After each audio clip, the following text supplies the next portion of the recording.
மொர்தெக்காய்க்கு தூக்கு மரத்தை செய்ய கர்த்தர் அனுமதித்தார். ஆனால் மொர்தெக்காயை தூக்கிலே போட கர்த்தர் அனுமதிக்கவில்லை.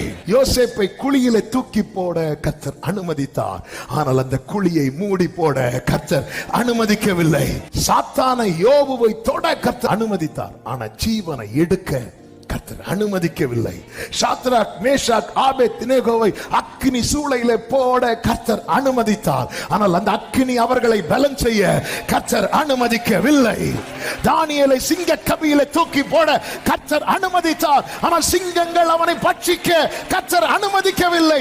பேதுருவை தண்ணீரிலே தாழ கர்த்தர் அனுமதித்தார். ஆனால் தண்ணீரிலே மூழ்க கர்த்தர் அனுமதிக்கவில்லை.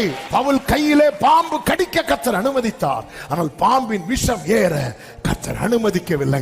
சில காரியங்களை கர்த்தர் அனுமதித்ததாய் எண்ணி கர்த்தர் கைவிட்டு விட்டார் என்று எண்ணாதே. அனுமதிக்காத சில காரியங்கள் இருக்கிறது.